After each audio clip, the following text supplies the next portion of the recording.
कौन ब्रह्मा का पिता है, कौन विष्णु की मां, शंकर का दादा कौन है, हमको दे बता। ये जानने के लिए कृपया सुनिए जगत गुरु तत्वदर्शी संत रामपाल जी महाराज के अमृत वचन सर्व पवित्र धर्मों के पवित्र शास्त्रों के आधार पर।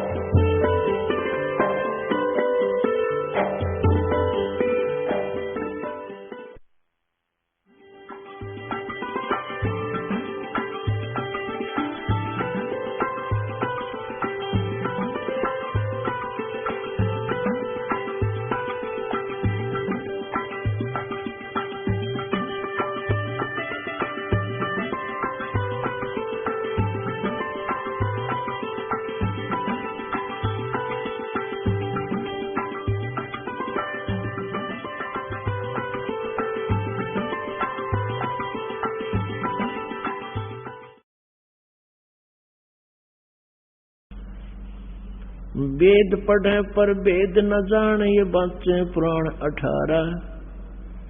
जड़ को अंधे पत्ते खोआवे, ये भूल गए सिरजनहारा।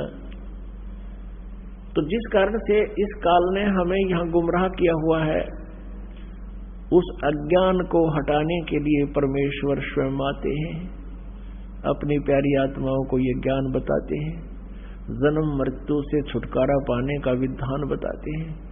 वो यथार्थ भक्ति, वो यथार्थ मंत्र जिससे मोक्ष हो सकता है और हमारे प्रारब्ध में आने वाले संकट कष्ट, जो जन्म जन्मांतर के पाप हमारे जीवन में लिख दिए गए हैं, उनको केवल कबीर देव, वो कबीर परमेश्वर ही नाश कर सकता है। जैसे पुण्य से सुख होता है, पाप से कष्ट होता है, दुख होता है। जब तक हमारा पाप नहीं कटेगा हम सुखी नहीं हो सकते। तो उस पाप को काटने वाले केवल कबीर गॉड है, कबीर जी परमेश्वर जी ही वो है। अन्य कोई प्रारब्ध के किसी भी पाप का या किसी भी पाप का और प्रारब्ध के कष्ट का निवारण नाश नहीं कर सकता, केवल कबीर देव कर सकता है। अपने आत्माओं किसी के पैर में कांटा लग गया हो और ये अज्ञानी ऋषि महर्षि क्या कहा करते थे, जैसे कोई संकट निवारण करने के लिए ऋषि महर्षि संतों के पास जाते थे। प्रथम तो वो जंतर मंत्र बताते थे, ऐसा कर ले, ऐसा जाप कर, इतना 1000 जाप ये कर ले, 11,000 गायत्री जाप कर ले, क्या 1100 रुपये का ये भंडारा करवा दे।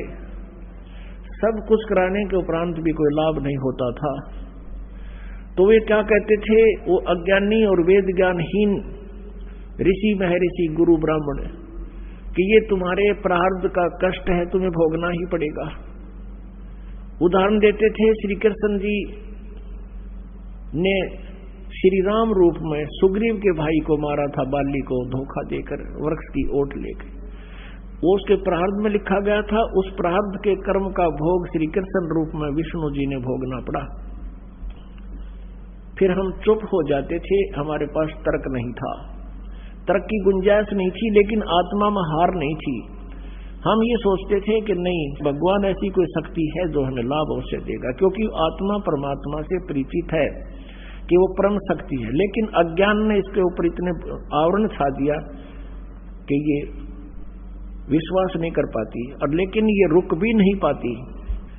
और जिस कारण से ये कभी किता जाड़े लाने वालों के पास, किता को भूत प्रेतों के जंतर मंत्र करणियों के पास, किसी ऋषि महर्षियों के पास, या किसी मंदिर और मस्जिद गुरुद्वारों में जाके अपनी मन्नतें मांगते हैं, और आखिर में ज्यों के त्यों ही रह जाती है, क्योंकि वहां वो विधान, वो सिद्धांत नहीं है, वो मंत्र नहीं है जिससे प्रारब्ध का नाश हो सके। तो एक आम विधान बन गया, सभी ने ये फाइनल कर दिया कि लिखे हुए कर्म का भोग तो भोगना ही पड़ेगा। पाप नाश नहीं हो सकते, पाप कट नहीं सकते, और पाप कटे बिना सुख नहीं हो सकता। जैसे किसी के पैर में कांटा लगा हो और वो किसी से बताए कि मेरा पैर में दर्द बहुत हो रहा है, उसने पैर को धो साफ करके बता दिया कि तेरे पैर में कांटा लगा है, और वो व्यक्ति यूं कहे, ये वो जो बताने वाला कि कांटा लगा है, और वो ये कहे कि कांटा तो निकलेगा नहीं, अब जूते पहन ले, भविष्य में कांटा नहीं लगेगा। कांटा लगे पैर में जूता पहना नहीं जा सकता, कांटा निकले पीड़ा कम हो। फिर इस डर से जूता पहनेगा वो प्राणी के हे भगवान कहीं फिर कांटा ना लग जाए, उसकी पीड़ा बहुत होती है। तो ऐसे ही जो व्यक्ति ये कहते हैं, पहले तो जंतर मंत्र बताते हैं वो संत गुरु ऋषि महर्षि, और फिर उनसे कोई लाभ नहीं होता है तो कह देते हैं कि ये तुम्हारे प्रारब्ध का कष्ट है, ये तो तुमने भोगना ही पड़ेगा, ये तो आजीवन भोगना पड़ेगा। और भगवान की भक्ति कर ले, भविष्य में दुख नहीं होगा। पुण्यात्माओं, जिस व्यक्ति के ऊपर कोई आपत्ति आई है और उसको राहत मिले नहीं, वो सपने में भगवान ना याद करे, कर ही नहीं सकता। अब वो पाप रूपी कांटा निकले जिससे पीड़ा टेंशन हो रही है, और फिर वो व्यक्ति भक्ति करे इस डर से, राम नाम का जूता पहनेगा, हे भगवान कहीं फिर बिजली ना गिर जा, इस डर से, इस भय से फिर वो सदा भक्ति करेगा, मर्यादा में रहेगा, क्योंकि उसने आपत्ति को झेल कर देख लिया उसमें कितनी पीड़ाएं होती हैं।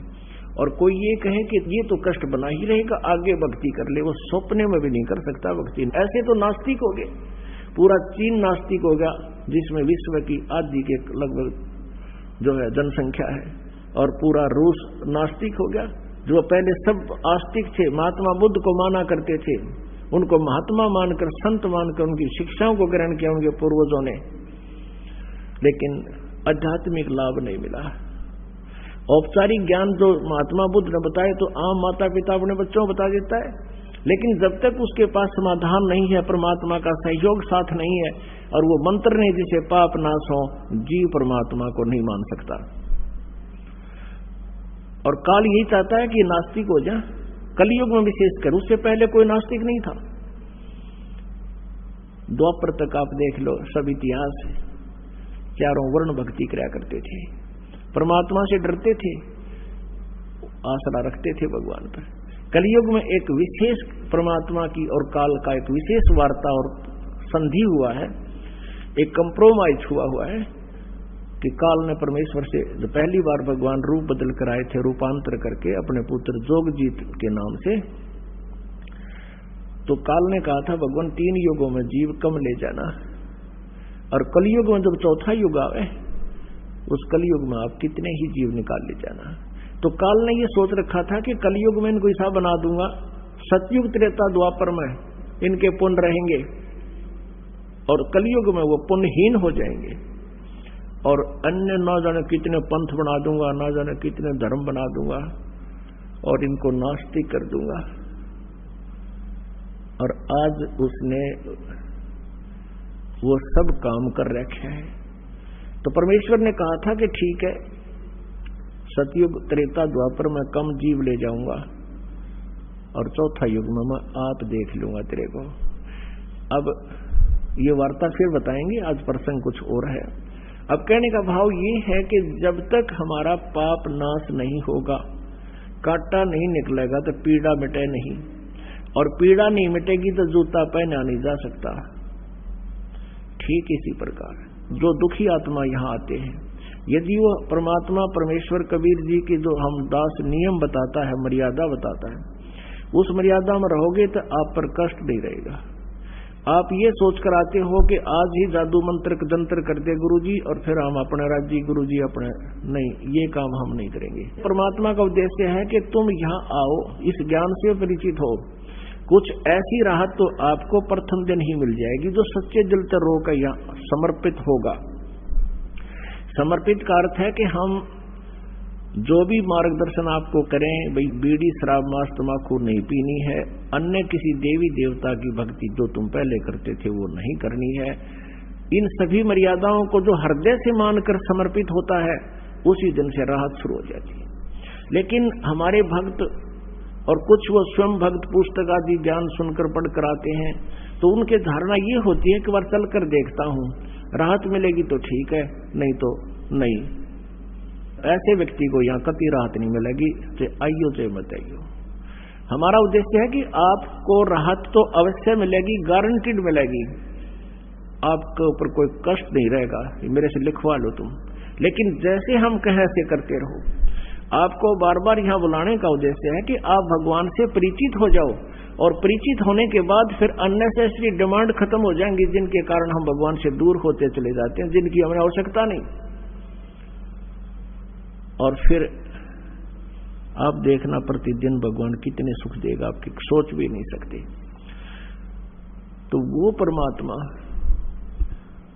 वो स्वयं इस ज्ञान को और पाप नाश करने वाले मंत्र, इस समाधान को स्वयं ही लेकर आते हैं।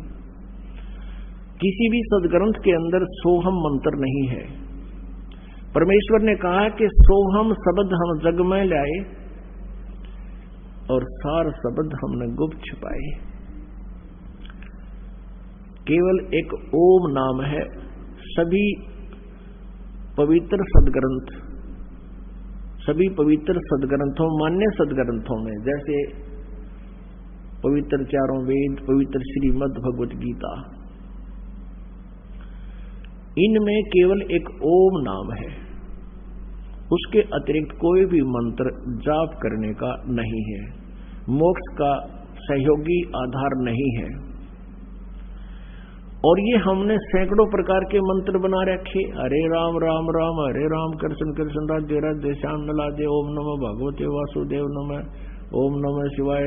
ये और भी ना जाने कितने अकाल मूर्त सब सुर राम और अकाल पुरुष सतपुरुष और ज्योति निरंजन अरंकार ओंकार, ये अपने आप सट्टे मारे रखे। ये कोई मंत्र नहीं है, इनसे कोई लाभ प्राणी को नहीं होगा।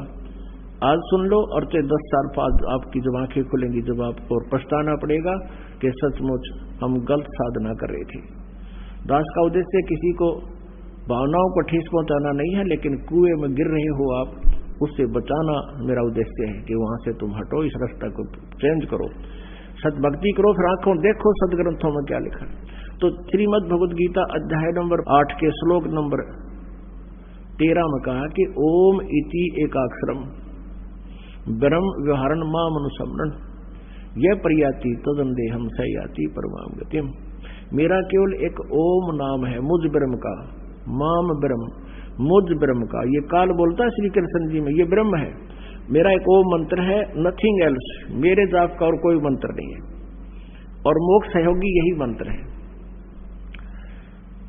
और जो अंतिम श्वास तक यानी शरीर छोड़ते समय तक इसका जाप करता हुआ जाता है, वो ओम नाम से मिलने वाली जो गति है उस गति को प्राप्त करता है। लेकिन गीता ज्ञानदाता स्वयं कहता है कि मेरे वाली गति अनुत्तम है। 7वें अध्याय के 18वें श्लोक में श्रीमद् भगवत गीता में।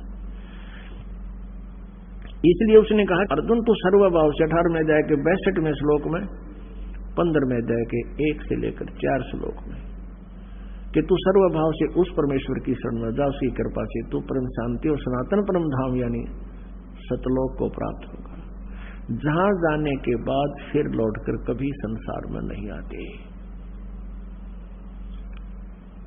तो यहां जो अपना मंत्र उसने ओम बताया कि लेकिन ये पूर्ण रूप मोक्ष मार्ग नहीं है, ये अनुत्तम गति होती है। जन्म मृत्यु जब तक जीव की है ये अनुत्तम है, उत्तम नहीं है।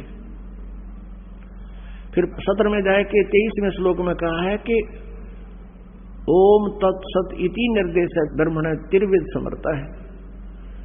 उस सतीदानंद घन ब्रह्म का ओम तत्सत ये 3 मंत्र का जाप का निर्देश है, और इसकी 3 प्रकार से सिमरन की विधि है, त्रिविधा।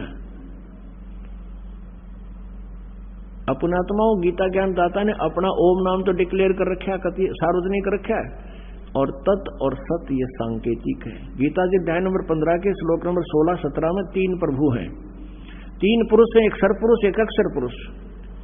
और 15वें अध्याय के 16वें श्लोक में सरपुरुष और अक्षर पुरुष। 17वें में कहा कि उत्तम पुरुष है तू अन्य परमात्मा इति उदारते हैं। वो श्रेष्ठ प्रभुता इन दोनों से, सरपुरुष और अक्षर पुरुष से भी कोई और है, और वही तीनों लोकों में प्रवेश करके सबका धारण पोषण करता है, वो अविनाशी परमात्मा है। गीता जी अध्याय नंबर 8 के श्लोक नंबर 1 में अर्जुन ने पूछा कि अर्जुन किम तत्ब्रह्म। अर्जुन ने कहा कि प्रभु आपने गीता जी अध्याय नंबर 7 के श्लोक नंबर 29 में जो बताया है कि उस तत्ब्रह्म को जो जानता है और सारे अध्यात्म ज्ञान से परिचित है और जो सभी कर्मों से परिचित है, जैसा मैंने ज्ञान बताया है चौथे अध्याय के 34वें श्लोक में कि तत्वदर्शी संतों से वो तत्व ज्ञान प्राप्त करो, जिसके विषय में चौथे अध्याय के 32वें श्लोक में कहा है कि ब्रह्मण्य मुखे यानी सच्चिदानंद घन ब्रह्म की वाणी में बहुत विस्तार के साथ अनुष्ठानों की जानकारी दे रखी है। उस ज्ञान को तू तत्वदर्शी संतों के पास जाकर समझ। कहते मेरे इस ज्ञान को जो आश्रय ले लेता है और फिर वो तत्ब्रह्म से वो फिर जन्म और मरण से छूटने का ही प्रयत्न करता है, जरा और मरण से छूटने का प्रयत्न करता है। वृद्धावस्था और मृत्यु, इस जीव के ऊपर सबसे बड़ा दुख है वृद्धावस्था, बुढ़ापा और फिर मौत। ये दोनों नागवारा हैं और ये दोनों आवश्यक है होगी यहाँ पर, और ये सतलोक में नहीं होते थे, इसलिए हम नहीं चाहते इन दोनों को, लेकिन ये यहाँ तो होंगी ही होंगी। ये तो केवल सतलोक सनातन परम धाम में ये रोग कटेगा, और उस रोग को काटने के लिए औषधि जानकारी आपको प्रॉपरली परमात्मा ने आकर दी, कबीर साहब ने। वो दिन है जो आज हम वो मना रहे हैं, उसके उपलक्ष्य में आज ये समागम 5 दिन का प्रारंभ हुआ, 11 से 15 जून 2011।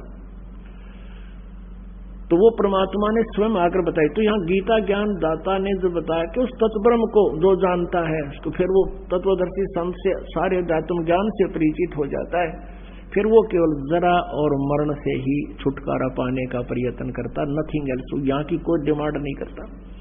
तो 8वें अध्याय के प्रथम मंत्र में अर्जुन ने पूछा फिर किम तत्ब्रह्म, वो आपसे अलग कोई और परमात्मा, ब्रह्म माने प्रभु, लेकिन यहाँ ये ब्रह्म ही प्रभुमान पक रहा है, इसलिए इसको ब्रह्म कहने लगे, इसलिए परब्रह्म और परम अक्षर ब्रह्म कहना शुरू किया इसको। तो इसको सरब्रह्म कहा जाता है, सरब्रह्म सरपुरुष। और नेक्स्ट जो प्रभु है इससे बड़ा स्वामी है परब्रह्म, जिसको अक्षर पुरुष का है 15वें अध्याय के 16वें श्लोक में सरपुरुष और अक्षर पुरुष 2 बताए हैं। तो ये गीता ज्ञान दाता कहता है वो परम अक्षर ब्रह्म है। वो 15वें अध्याय के 17वें श्लोक में कहा कि उत्तम पुरुष है तू अन्य, वो श्रेष्ठ परमात्मा तो कोई और है, और वही तीनों लोकों में सबका धारण पोषण करता है, सबका मालिक है, सबके दुख का निवारण वही करता है, सबको लाभ वही देता है। गीता जी के 15वें अध्याय में उल्टे लटके हुए संसार रूपी वृक्ष का विवरण है 1 से लेकर 4 तक। तो उसी को आगे डिटेल दिया है कोड वर्डों में। जैसे जड़ पूर्ण परमात्मा है इस संसार रूपी वृक्ष की, वो सतलोक में रहता है सनातन परमधाम से, और उससे बाद में जो तना है ये अक्षर पुरुष समझो, और सर पुरुष ये डार है। उस डार के फिर 3 शाखाएं हैं, ब्रह्मा जी, विष्णु जी, शिव जी, और पात रूप संसार है। तो उस पौधे को, पेड़ को खुराक कहां से मिलती है, आहार कहां से मिलता है, वो जड़ से। तो तीनों लोकों में प्रवेश करके वो पूर्ण परमात्मा ही सबका धारण पोषण करता है। जिसने जैसा कर्म किया है उसी के आदेश से ब्रह्मा विष्णु महेश वहीं से जो चलकर आता है उसी को देते हैं, ये कोई परिवर्तन नहीं कर सकते। केवल कबीर परमेश्वर आपको अधिक दे सकता है, आपके पाप का भी नाश कर सकता है। तो वो परमात्मा हमें सुख देने के लिए और सतलोक से चलकर आता है, और अपने यथार्थ ज्ञान को भी वो परमेश्वर ही बताता है। अपने द्वारा रची हुई सृष्टि को भी वही परमेश्वर ठीक ठीक बता सकता है, ये वेद बताते हैं। तो ओम नाम है ये ब्रह्म का। 17वें अध्याय के 23वें श्लोक में ओम तत्सत जो कहा है, ये ओम तो ब्रह्म का, सरपुरुष का। अब 15वें अध्याय के 16 और 17 में 3 प्रभु, 3 पुरुष बताए हैं। एक सरपुरुष तो ये ब्रह्म है, 21 ब्रह्मांड का स्वामी। अक्षर पुरुष ये परब्रह्म है जो 7 शंख ब्रह्मांड, नील पद्म शंख ब्रह्मांड का स्वामी। और उत्तम पुरुष है तो अन्य 15वें अध्याय के 17वें श्लोक में कि उत्तम पुरुष, पुरुषोत्तम, असली भगवान, वास्तव में प्रभु परमेश्वर, वो तो इन दोनों से, सरपुरुष और अक्षर पुरुष से कोई अन्य है, वो परम अक्षर ब्रह्म है। वो परम अक्षर ब्रह्म ही सबका धारण पोषण करता है। वो अविनाशी परमात्मा, तो वो कबीर परमेश्वर है, वो परम अक्षर ब्रह्म स्वयं ही अपने ज्ञान को बताने के लिए आए। और उनके जो तत् और सत मंत्र हैं, ये तत् तो है इस अक्षर पुरुष का, तत् ये सांकेतिक है, ये दास बताएगा, और सत जो है ये भी सांकेतिक है, ये परम अक्षर ब्रह्म का, यानी जो उत्तम पुरुषत्व अन्य है उस परमात्मा का कोड वर्डों में ये मंत्र है, और वो सांकेतिक शब्द इस दास के पास है। इस काल के 21 ब्रह्मांडों में इस दास के अतिरिक्त वर्तमान में कोई भी ना तो सत्य ज्ञान रखता है और न ही उनके पास कोई सत्य साधना है, मोक्ष मार्ग नहीं है। इस दास से नाम लेकर के कोई दुष्ट इंसान स्वयं नामों को अगर दान कर देता है, गुरु बन बैठा है, वो महाशत्रु है आप जी का। उससे से छोटी मोटी राहत आपको हो भी जाओ, लेकिन आपके जीवन का नाशक और असंख्य जन्मों का दुख पैदा कर देगा वो प्राणी, क्योंकि वो अधिकारी नहीं है, वो काल का दूत है। तो उनसे भी आप जी ने बच के रहना है। काल हो सकता है एक दो को कर दे, श्रृंगार ले आपका नाश करने के लिए, लेकिन आप बुद्धिमान हो, ज्ञान इतना दे देगा दास के उनको आप तुरंत पहचान लोगे। काल के दूतों के धोखे में आप आओगे नहीं। अब प्रसंग चल रहा है कि वो परमेश्वर स्वयं ही चलकर आता है। ऋग्वेद मंडल नंबर 9 और सूक्त नंबर 86 मंत्र 26 और 27 में, ऋग्वेद मंडल नंबर 9 सूक्त नंबर 82 मंत्र 1, 2, 3 में, ऋग्वेद मंडल नंबर 9 सूक्त 96 में मंत्र नंबर 16 से लेकर 20 तक, और भी अन्य बहुत सैकड़ों स्थानों पर यह स्पष्ट किया है कि वो परम अक्षर ब्रह्म, वो कबीर देव है, वो अपने स्थान से जहां वो तीसरे मुक्ति धाम में रहता है वहां से गति करके आता है। अपनी कबीर वाणी के माध्यम से, कविताओं के माध्यम से, कविताओं से वो अपना यथार्थ ज्ञान प्रचार करता, जिस कारण से उसको प्रसिद्ध कवि की भी उपाधि प्राप्त होती है। प्रसिद्ध कवियों में से भी एक होता है, लेकिन वो ऋषि व संत रूप में प्रकट परमात्मा, वो पूर्ण परमात्मा होता है, और वो राजा की तरह दर्शनीय है, उसको देखा जा सकता है। पुण्यात्मा वेदों को तो दास ने अभी देखा सन 2002 के बाद, और अभी तक उसमें रहस्य मिल रहे हैं। परमात्मा परमेश्वर कबीर जी सब स्वयं आए थे, वो लीला उन्होंने उसी समय की थी जो वेदों में वर्णित है कि प्रभु ऐसा करता है। आज तक परमेश्वर कबीर जी के तुल्य जिनको हम भगवान मानते थे, उनकी किसी की लीला नहीं है जो वेदों से मिलती हो। इससे सिद्ध है कि वो भगवान नहीं है। आज से 600 वर्ष पहले परमात्मा ने अपनी अमृत वाणी में, कबीर वाणी में, उस सूक्ष्म वेद में, उस तत्व ज्ञान में, सच्चिदानंद घन ब्रह्म की वाणी में कहा था कि वेद मेरा भेद है, मैं मिलूं वेदन से नाही, जौन वेद से मैं मिलूं वो वेद जानते नाही। परमात्मा ने 600 वर्ष पहले कहा था कि चारों वेदों मेरी महिमा गा रहे हैं, और गीता जी चारों वेदों का कोड वर्डों में सांकेतिक एक सारांश संक्षिप्त में लिखा हुआ है। कहते हैं इनमें परमात्मा कह रहे हैं मेरी ही जानकारी है, वो परम अक्षर ब्रह्म पूर्ण परमात्मा है, वही मोक्षदायक है, उसी की भक्ति से कल्याण होगा, अन्य देवताओं की किसी भगवान की पूजा करने से मोक्ष नहीं होगा। तो वो परमात्मा मैं हूँ, वेद मेरा भेद है, पर वेदों में वर्णित विधि से मैं मिल नहीं सकता, क्योंकि वेदों और गीता और पुराणों में इनकम्प्लीट आध्यात्मिक नॉलेज है, स्पिरिचुअल नॉलेज है, इनकम्प्लीट है। क्योंकि इसलिए तो उन्होंने छोड़ दिया। चौथे अध्याय के 34वें श्लोक में श्रीमद् भगवद गीता में कहा कि अर्जुन तो उस तत्व ज्ञान को जिसमें सच्चिदानंद घन ब्रह्म की वाणी में उस परमात्मा के पाने का विशेष जानकारी है, वो तत्व ज्ञान है। चौथे अध्याय के 32वें श्लोक में कहा। उस ज्ञान को जानने के लिए गीता जी अध्याय नंबर 4 के श्लोक नंबर 34 में कहा है कि उस तत्व ज्ञान को तू तत्वदर्शी संतों के पास जाकर समझ, वही बताएंगे। इससे सिद्ध है कि गीता ज्ञान कंप्लीट नहीं है। लेकिन ये नहीं कह सकते गीता ज्ञान गलत है। यजुर्वेद अध्याय नंबर 40 के श्लोक नंबर 10 से लेकर 13 तक 2 बार प्रमाणित किया है कि कोई तो उस परमात्मा को संभव माने जन्म लेने वाला, दूसरा कहते हैं वो असंभवात यानी जन्म नहीं लेता, उत्पन्न नहीं होता।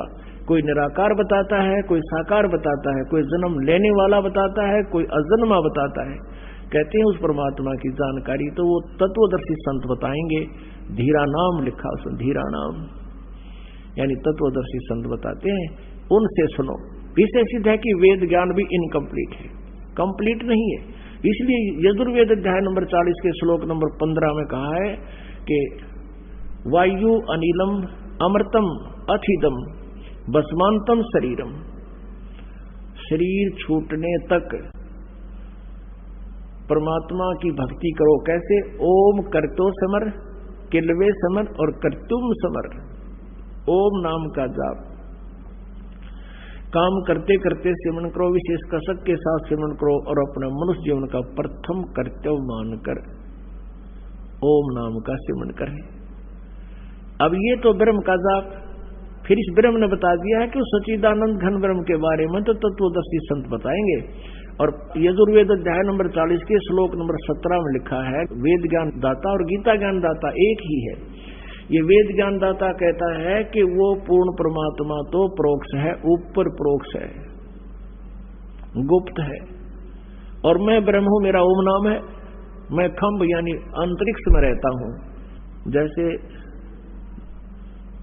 श्रीमद देवी भागवत देवी पुराण में देवी खुद बताती है, हिमालय राजा को वर्णन वो ब्रह्म के बारे में जानकारी देते हुए कहती है कि वो परमात्मा का केवल ब्रह्म है, ब्रह्म का नाम ओम है, और वो ब्रह्म सबका आत्मा ऊपर दिव्य आकाश यानी ब्रह्मलोक में रहता है।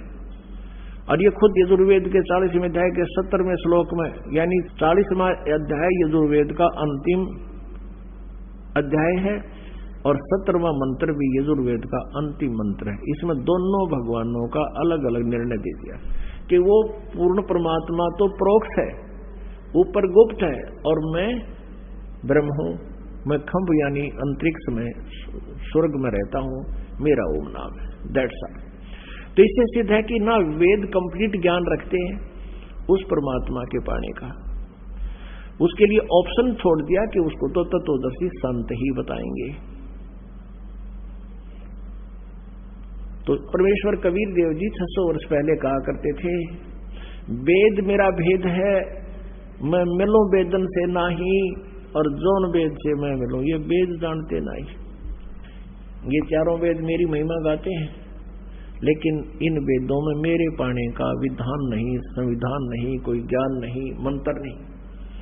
और जौन वेद से, जिस विधान ज्ञान से, जिस मंत्र से मेरी प्राप्ति हो, इन वेदों में वर्णित नहीं है। वेद नहीं जानते, और वेद तो खुद कह रहे हैं कि वो तो तत्वदर्शी संत बताएंगे।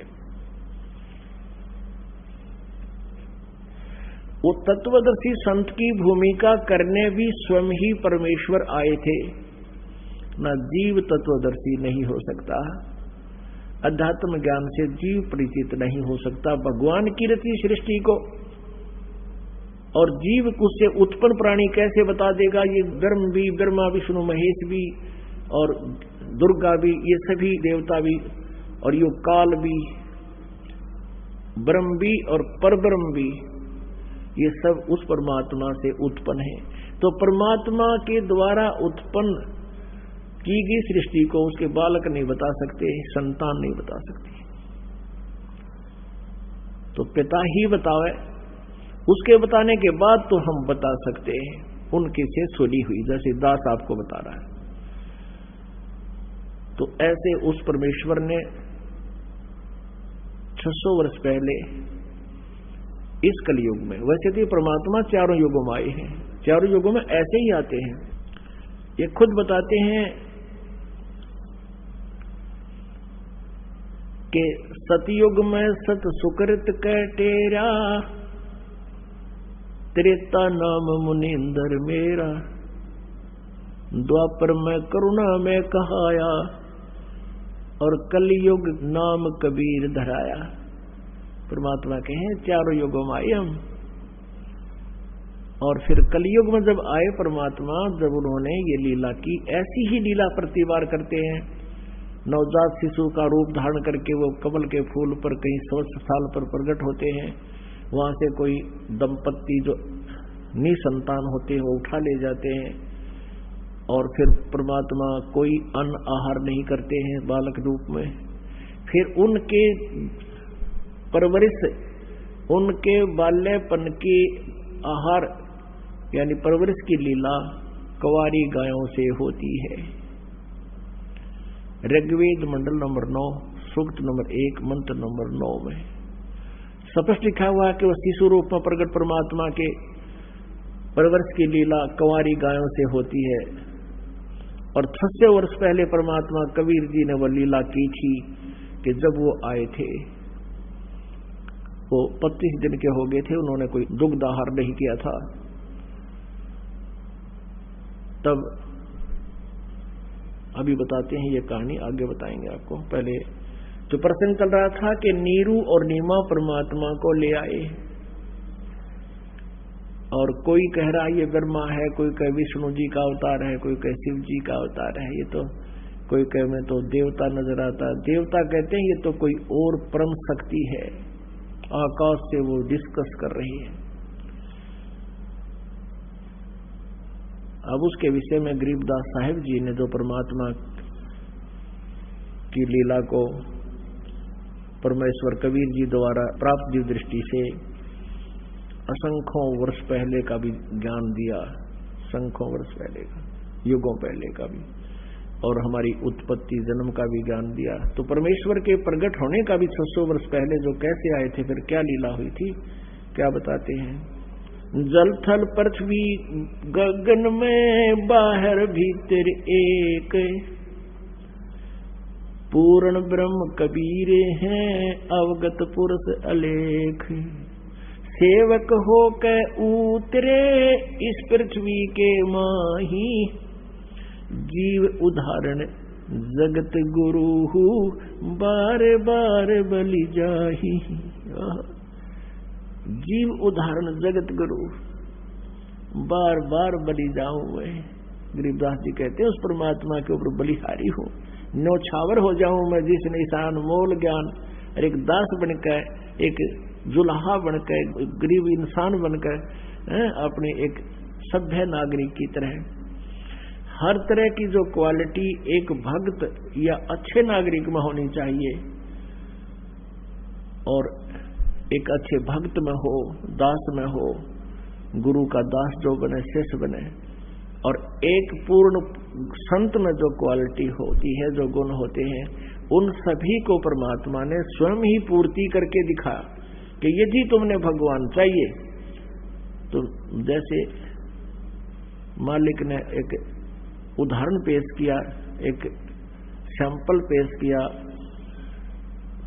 एक गरीब के घर जन्म दिखाया, जन्म नहीं हुआ उनका, एक बिल्कुल निहायत गरीब जुल्हाए, जैसे वो नीरू नीमा जुल्हाए क्यों कहवाए, जुल्हाए क्यों कहलाए, उनके पास पहले तो जो पूजा का पैसा आता था उससे वो अपना निर्वाह करते थे, और फिर वो पूजा का पैसा आना बंद हो गया क्योंकि हिंदू रहे नहीं, शिव कथा वो कर नहीं पा रहे थे, तो उन्होंने जुल्हाए का काम शुरू कर दिया, क्योंकि सस्ते में शुरू हो जाता, 4 लठ गाडे और धागा पूरा और काम शुरू हो गया, वो खड्डी बना लिया करते थे।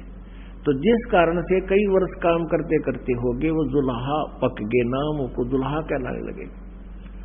और फिर परमात्मा भी अपने लीला करते थे, माता पिता तो वो नहीं थे, वो तो वैसे मुंह को मिले थे, फिर भी अपने माता पिता के व्यवसाय में एक नेक संतान ने खूब मदद करनी चाहिए। ये पढ़ाई वाली बीमारी तो ईव लागी कि पढ़ाई का उद्देश्य मनी मेक हो गया हमारा, और पहले ये नहीं थी, पहले संतान का उद्देश्य अपने माता पिता पूर्वज के उस व्यवसाय में ही सहयोग देना होता था, और फिर इसको आगे चल के आप करते रहते थे। और वो ऐसे हम 4 युग बिताए, और तब भी हमारा बढ़िया गुजारा होता था। लेकिन अब ये शिक्षा मालिक ने दिलवानी थी हमारे को, और इस शिक्षा ने हमारे ऊपर बिजली गिर दी, हम बेईमान बना दिए, और हर तरह से पता नहीं के ये बना लूं वो बना लूं, और जो काम करना है उसको भूल गए। तो इसलिए हम 4 अक्षर किसी लैंग्वेज के समझ कर सोचा पता नहीं क्या बन गया, अंग्रेजी सीख लिया तो अंग्रेजी में बोल लगा नो टीटी पाक जाएगा। अरे भाषा है तो सिंपल बोल ले, आम आदमी बतला ले, इस तरह बात कर ले, और तो अंग्रेजी में बोल ले, अपना विचारों को दूसरे तक पहुंचाना। फिर हम बड़े प्रभावित होते हैं, बड़ा विद्वान है। पहले संस्कृत बोलने वाले से हम प्रभावित होते थे, ये गछामी गछामी कर देते, उसके मुंह का नहीं देखे जाते, कुछ समझ में आती नहीं, हनु कहते वाह भाई वाह बड़ा विद्वान है। ऐसे वर्तमान में 2-4 संस्कृत के सेंटेंस बोल देता है, भी तो कति एजुकेटेड पर्सन है, कोई बात हुई है। वही भाषा है, हम अपनी सिंपल लैंग्वेज में लोकल लैंग्वेज बात करा, वो लैंग्वेज है। जिसने अध्यात्म ज्ञान नहीं और भगवान का डर नहीं, वो एकान्य का आदमी नहीं, चाहे सारी लैंग्वेज जानता हो। तो कहने का भाव ये है कि परमात्मा ने वो एक अच्छे संतान वाली भी लीला करके दिखाई, और एक परम संत की भूमिका निभाई, पूरा अध्यात्म ज्ञान को अपना अमृतवाणी में खोल खोल कर बता दिया। 600 वर्ष पहले भगवान बताया करते, आज हमारे सदग्रंथ उसकी गवाही दे रहे हैं कि ठीक यही ऐसा ही लिखा। तो इससे भी परमात्मा के पहचानने में हमें बहुत सहयोग मिलेगा कि कबीर इज गॉड। जिन वेदों को, पुराणों को, गीता जी को हमारे गुरु ब्राह्मण नहीं जान सके, ऋषि महर्षि नहीं समझ सके, और जिसको हम अनएजुकेटेड कहा करते थे, ये अज्ञानी लोग, ऋषि नकली महर्षि कहा करते हो, तो मूर्ख था, अज्ञानी था, अक्षर ज्ञान नहीं था, इसलिए उठपटांग भाषा बोला करता था, वेदों की निंदा करता था, देवताओं के बारे में गलत बोलता था। आज सारा का सारा जो मालिक ने बोला वही हमारे इन सदग्रंथों में लिखा हुआ विद्यमान है, जिनको हम सिरोधार्य मानते थे। गरीब सेवक होकर उतरे इस पृथ्वी के माही, जीव उदाहरण जगत गुरु बार बार बलि जाही। जीव उदाहरण जगत गुरु यानी पूरे विश्व को ज्ञान देने वाले परमात्मा कहते, हम बैरागी ब्रह्मपद सन्यासी महादेवे, सो हम मंत्र दिया शिव जी को, वो करे हमारी सेवे। कहते हैं हम बैरागी ब्रह्म पदे, हम ही एक संत बनकर और शंकर जी को मिले थे, और इनको हमने मंत्र दे रखा है, जो ये हमारी सेवा माने पूजा करता है। अब जैसे हम देखा है ना, भगवान शिव जी किसकी पूजा करता है, हम प्रश्न करा करते नकलियां थे न करते, भगवान विष्णु की पूजा करता है। और भगवान विष्णु किसकी, बोला शिव जी की। ठीक, हमें कुछ ज्ञान था ही नहीं, हम उनके इन सट्टा में सेट हो जाते थे। अच्छा हाँ बस ठीक है। ये तो एक अपनी एक समांतर शक्ति वाले 3 देवता हैं, इनके विभागों का अंतर है, शक्ति में कोई अंतर नहीं है, लेकिन एक विभाग में ही कुछ ऐसे होते हैं जिससे हम ही मान लेते हैं कि यो अच्छा है, यो ऐसा है। जैसे एक होम मिनिस्टर है और एक सैर सपट्टा मंत्री यानी पर्यटक मंत्री, तो शक्ति में अंतर नहीं है, उसके विभाग में लाभ में अंतर है, इतना सा फर्क है। और पावर एक जैसी है, एक जैसी डेजिग्नेशन है, एक जैसे एमएलए से वो बने हुए होते हैं। तो ऐसे ही 3 भगवान हैं, रजगुण विभाग के ब्रह्मा जी मंत्री, सतगुण विभाग के विष्णु जी मंत्री, और तमोगुण विभाग के शिव जी मंत्री। और इनके पिता जो ब्रह्म है, ये इनके फादर हैं। ये 21 ब्रह्मांड में यानी प्रत्येक ब्रह्मांड में as a chief minister role करता है, ये समझ लो। और प्रधानमंत्री फिर सब चीफ मिनिस्टरों से सुप्रीम होता है। ऐसा जानने के लिए फॉर एग्जाम्पल है, तो ये 21 ब्रह्मांड का जो मालिक है ये ब्रह्म है, और इसमें 3 21 विभागीय मंत्री अपने पुत्रों को बनाता है। दुर्गा ब्रह्मा विष्णु महेश जी की माता है। और ऐसे इन असंख्य ब्रह्मांडों में कुल मालिक कबीर देव है, वो परम अक्षर ब्रह्म है, कबीर जी है। वो स्वयं बालक रूप बनकर धारण करके आए इस अध्यात्म ज्ञान को बताने के लिए। इसलिए वो जगत गुरु शब्द मालिक ने, गरीबदास साहिब जी ने मालिक के लिए बोला है। काशीपुरी कष्ट किया उतरे अधर अधारे, मोमिन को मुजरा हुआ जंगल में दीदार। काशीपुरी कष्ट किया, यानी काशी के लिए प्रस्थान किया। उतरे अधर आधार, यानी ऊपर से एज इट इज किसी माँ के जन्म ने लिया, वहां से ऊपर से उतरे, वहां से चलकर आए।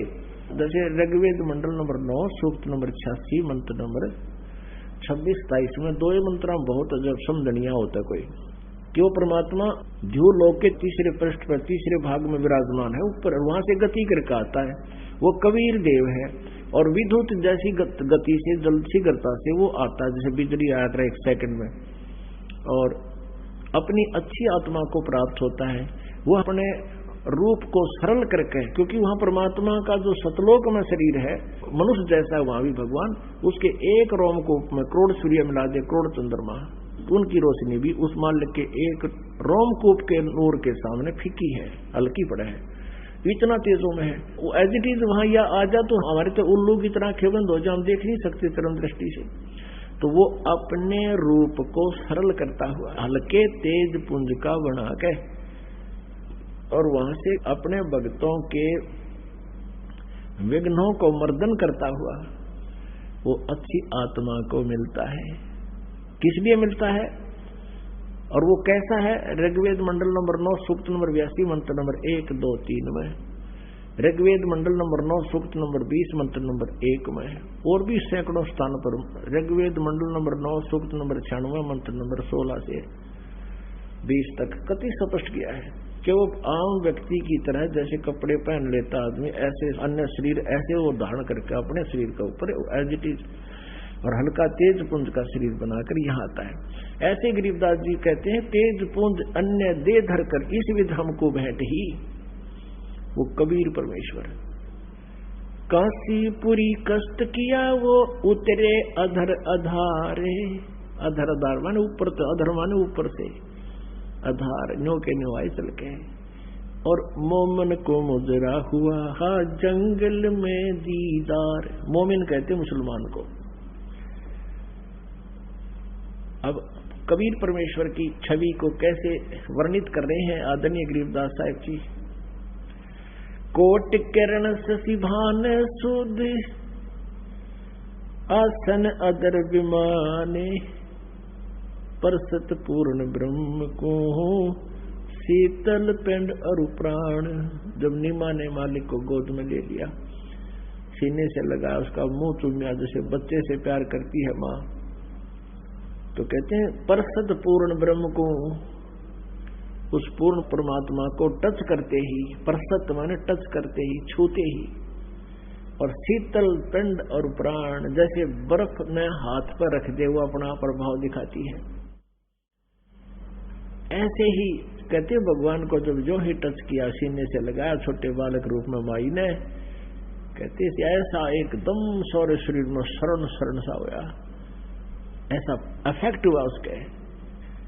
गोद लिया मुख चूम कर एम रूप झलकनते, जगर मगर काया करे जैसे दमके पदम अनंत। नीमा ने गोद लिया, मुख चूम के प्यार किया अपने बच्चे के तुरु, और कहते हैं हेम रूप झलकंत। हेम माने हिम, परमात्मा का रूप। स्नो व्हाइट, यानी को कपड़ा खरीदने जाते हैं ना बाजार में, सफेद कपड़े का आग्रह भाई कति सफेद दे दे, स्नो व्हाइट यानी बर्फ जैसी सफेदी वाला। तो यहाँ कहते हैं गरीबदास जी चित्रण कर रहे हैं, गोद लिया मुख चूम कर हिम रूप झलकनते, स्नो व्हाइट बर्फ जैसा सफेद नूर मालिक का, और जगर मगर काया करे जैसे दमके पद्म अनंत। इतना सुंदर शरीर उस बालक का, जैसे शरीर से नूर निकल रहा हो, महसूस हो रहा है, इतना प्यारा लग रहे हैं, इतना जैसे उसमें पद्म झलक रहे हो।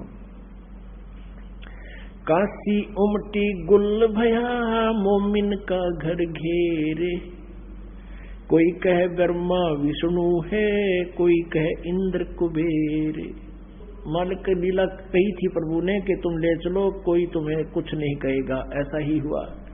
अब वो कहें कमल के फूल पर मिला, ऐसे मिला, तो नो ऑब्जेक्शन, वो और बात बतलाने लायक गए नो कहे हो जो कितना सुंदर बालक है, ऐसा कोई बालक का हमने नूर नहीं देखा।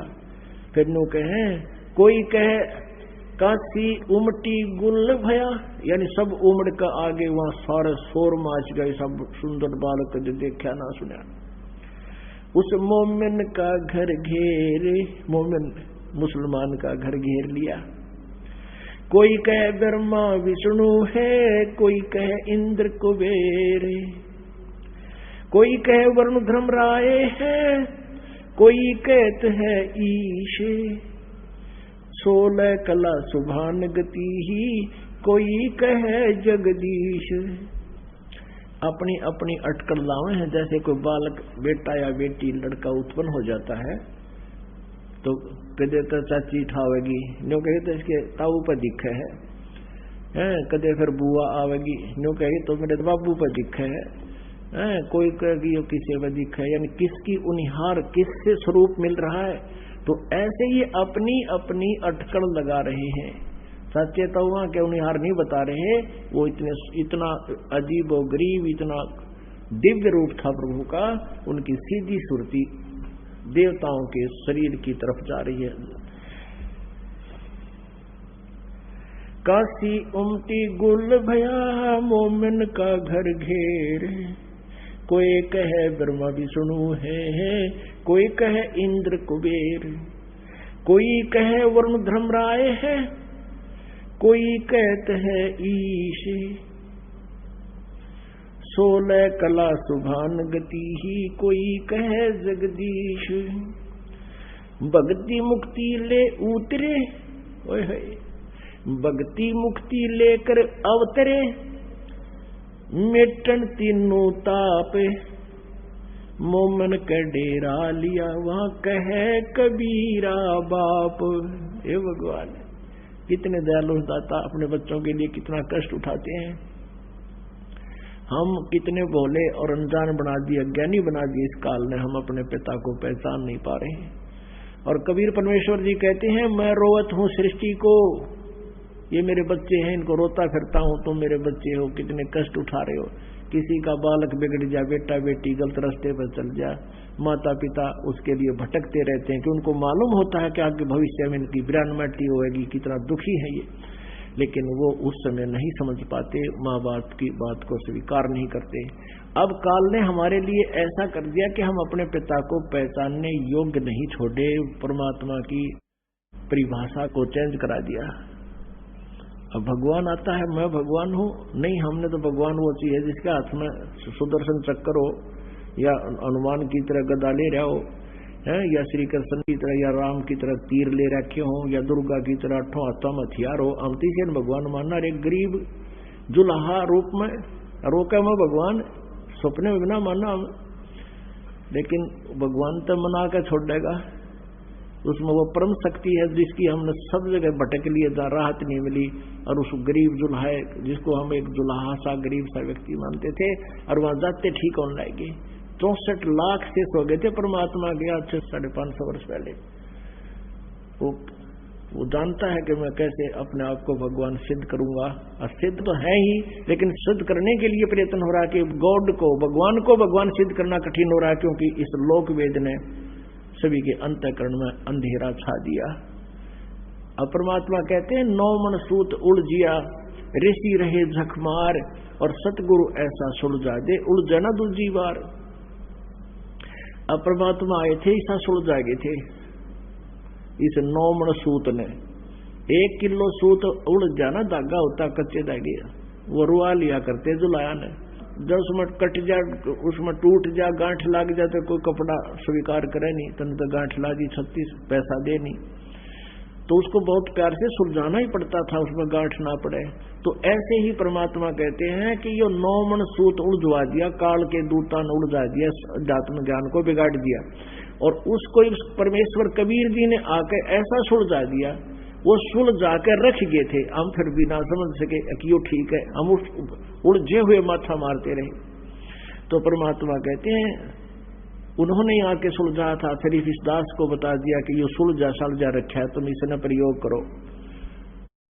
9 मन सूत उलझिया, ऋषि रहे झकमार, और सतगुरु ऐसा सुलझा दे। सतगुरु, सच्चा गुरु, सच्चा संत, तत्वदर्शी संत ऐसा सुलझा देगा, फिर उलझ जाए ना दूसरी बार। अब इस कलयुग में योग अध्यात्म ज्ञान नहीं बिगड़ेगा। ठीक है, आने वाले समय में ये नास्तिक हो जाएंगे, भक्ति नहीं करेंगे तो वो अलग बात है, लेकिन ये लोक वेद नष्ट हो जाएगा। ये सच्चा ज्ञान सदा के लिए इस कलयुग में पूरा चलेगा, जब तक भक्ति चाहने वाले प्राणी रहेंगे।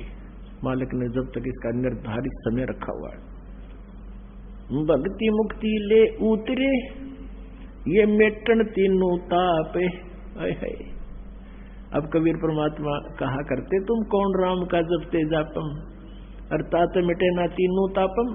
तुम श्री राम श्री कृष्ण की भक्ति करते हो, उनको 3 ताप के अंतर्गत श्राप लगा हुआ था। श्री विष्णु जी को श्राप दिया था, 3 ताप के अंतर्गत आता ये श्राप भी। नारद जी ने वो श्री राम रूप में वो श्राप भोगना पड़ा। फिर उसने गलत कर्म किया था, जैसे धोखा दिया था श्री राम जी ने, सुग्रीव के भाई वाली को मारा था ओट लेकर वृक्ष की, वो भोग भोगना पड़ा श्री कृष्ण जी रूप में श्री विष्णु जी ने। तो कहते हैं, तुम कौन राम का जपते जपम, अर्थात कटे न थरे तीनों तापम। अब यहाँ पे गरीबदास साहब कह रहे हैं, वो तीनों ताप मेटन खातिर स्वयं परमात्मा आए, वो औषधि बनाकर रख गए कबीर वाणी में। और ये कबीर पंथी भी नहीं समझ सके, क्योंकि जब तक उस मालिक की रजा ना हो, क्योंकि वेद और ग्रंथ गीता जी ये हमें अभी तक इसलिए एक बहुत पहाड़ नजर आते थे कि ये संस्कृत भाषा में लिपिबद्ध थे। अब पर इन्होंने कुछ थोड़ा बहुत अटकल उटकल लाकर कुछ हिंदी भी कर दी, जो थोड़ी बहुत ठीक, कोई गलत भी किया। गलत नहीं, हम ठीक कर लेंगे, क्योंकि हमारे को वो ज्ञान है जो सूक्ष्म वेद में सही है। उस सूक्ष्म वेद से जो थोड़ा बहुत फेरबदल इन्होंने कर दिया, तो हम तुलना करके उसको ठीक कर लेंगे। तो वो ज्ञान वेदों का और गीता का अब हमारे समझ में आ रहा है। अब क्या बताते हैं, भक्ति मुक्ति ले उतरे, वो परमात्मा कबीर जी अवतरित हुए, स्वयं चल कर आए। भक्ति मुक्ति ले उतरे ये मेटन तीनों ताप, मोमन के डेरा लिया कहे कबीरा बाप। एक मुसलमान के घर, जुलाहे के घर पे कहते हैं डेरा लिया। एक जुलाहे के घर पे आके मालिक ने अपना स्थान बनाया, और उस जुलाहे को कहते हो परमात्मा एक रोल करने के लिए कहते हैं, उसको बाप कहता है, पिता बोलता है, सारी सृष्टि का पिता। और एक जुल्हे नीरू को बाप कहकर, पिता कहकर बुलाता है। अपने आत्माओं, अपने बच्चों के लिए अपना माँ बाप दुखी हुआ करे। ठीक है, दूसरे औपचारिकता करने तो 2 दिन आ जाओगे, क्या हाल है, की हो गया बालक गेला, कैसे हो गया, लेकिन जिसका लग गया वही जाने। तो कबीर परमात्मा जी हमारे पिता हैं, और वो यहाँ आकर के उनकी इतने कष्ट उठाए। अभी 5 दिन के अंदर आपको परमात्मा की लीलाएं सुनाएंगे, कैसे कैसे जुल्म किए इन अज्ञानी अनाड़ी ब्राह्मण गुरुओं ने, ऋषि महर्षियों ने, और काजी और मुल्लाओं ने कैसे जुल्म करवाए उनके ऊपर। फिर परमात्मा थे, उनका वो बिगाड़ कुछ नहीं सके। फिर इतना कष्ट वो किस लिए सहन कर रहे हैं, उनका क्या उद्देश्य यहाँ आने का, क्योंकि हम उनके बालक हैं, हम उनके बच्चे हैं। चींटी से लेकर हाथी तक, एक गरीब से लेकर अमीर तक, रंग से लेकर राजा तक, हम सभी उसी के बच्चे हैं। और वो अपने बच्चों को यहाँ से निकालने आता है कि तुम मेरे साथ चलो, वहां सुखी हो जाओगे। जब तक तुम सुखी नहीं होगे तो मैं चैन से नहीं रह सकता। तो ऐसे ही ये काल जो है कि विलियन का रोल कर रहा है। ये परमात्मा ने वहां से निकाल दिया था, ये उसका प्रतिशोध ले रहा है कि इसके बच्चों को इतना काल कर दूं कि वो भगवान चैन से ना रह सके। आज हमारे को गधा बना रखा है, कोई गधी बना रखी है, किसी ने सूर बना रखा है, गोबर खुआवे, टांग कट गई, आंख फूट गई, कितने बाहर घूम रहे हैं, ऊपर से ओले गिर जाते हैं, फोड़ देते हैं सिर ने, कोई प्रोटेक्शन नहीं, कोई रहम नहीं यहाँ पर। और वो परमात्मा कहता मैं रोवत हूँ सृष्टि को कि तुम मेरे बच्चे हो, तुम मुझे पहचान लो, तुम पूरे ब्रह्मांड को, पूरे जितने विश्व में मानव है वर्तमान में उनको, और फिर आने वाले जीव, क्योंकि इस भगवान की भक्ति यथार्थ इस ज्ञान से, परमात्मा की इस वाणी से पशु पक्षियों पर भी प्रभाव पड़ रहा है।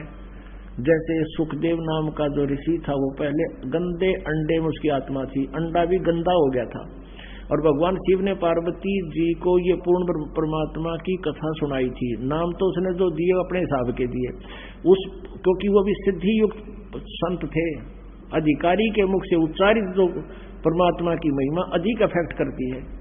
वो गंदे अंडा भी स्वस्थ हो गया, वो आत्मा तोता के रूप में प्रकट भी हो गया, वो फिर उसमें कुछ शक्ति आ गई भक्ति से, उस अध्यात्म यानी ज्ञान यज्ञ से उसमें इतनी शक्ति आ गई कि उसको मनुष्य जीवन मिल गया और सुखदेव रूप में जन्म हुआ। ऐसे ही परमात्मा कितने दयालु हैं, ये अखंड पाठ चलते हैं, वाणी चलती है, उस परमात्मा की महिमा ये दास सुनाता है, तो इससे पशु पक्षी घास पेड़ पौधों पर भी प्रभाव पड़ेगा और ये शीघ्र शीघ्र मनुष्य जीवन धारण करके और अब इस ज्ञान का लाभ उठाकर पार हो जाएंगे। तो वो परमात्मा पूरे विश्व को पार कर सकता है, लेकिन हम उसके मार्ग को स्वीकार नहीं करते। हम इस लोक वेद पर बहुत आधारित हो चुके हैं और उसको लोक वेद का अज्ञान का नाश करने के लिए भगवान आते हैं। अब कहते हैं उस जुलाहे को बाप कहता है परमात्मा एक लीला करते हुए, दूध न पीवे न अन्न भखे, नहीं पालने झूलंत, अदर अमान ध्यान में वो कमल कला फूलंत। ना तो दूध पीवे, अन्न तो खाना ही था, और फिर भी इतना सब शरीर जैसे कमल का फूल दिन दिन रोज फूला करता है, एकदम कमल का पौधा लगा हो जाओ जिस जल में और उसमें कितना पानी चढ़ जा, वो कमल का पौधा ऊपर रहेगा, नो का नो गेल बढ़े जाएगा।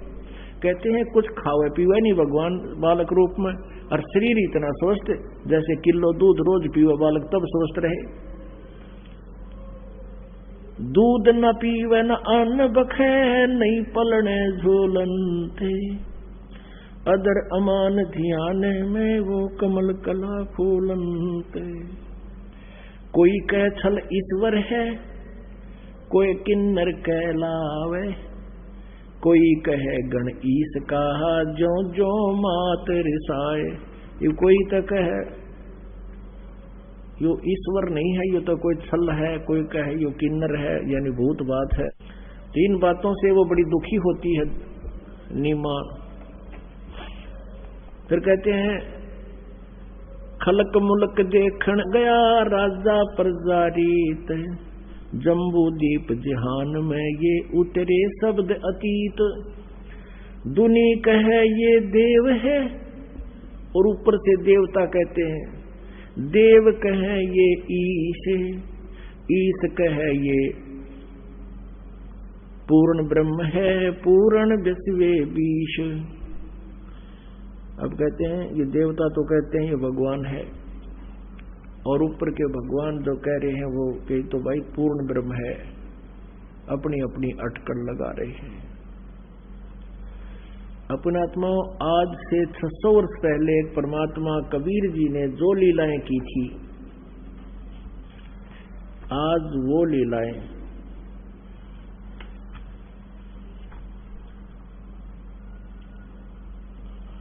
उन्हीं के सदग्रंथ में उपलब्ध हैं। पहले वो दिखाती है थोड़ी सी। परमात्मा को पहचानना कठिन हो गया, परमात्मा को पहचाने बिना विश्वास हो नहीं सकता। अब जैसे एक छोटा सा होता है हीरा या लाल, एक छोटा सा पत्थर लगता है और उसको कोई कहे ये 9 करोड़ रुपए का है, तो विश्वास न हो जिसको पहचान नहीं है, और जिसको पहचान है वो तुरंत कहेगा बिल्कुल भाई 9 लाख रुपए का है।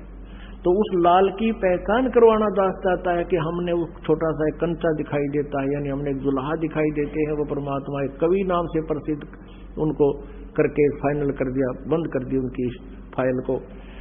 अब वो केवल कवि या दुल्हा कबीर नहीं थे, वो पूर्ण परमात्मा है।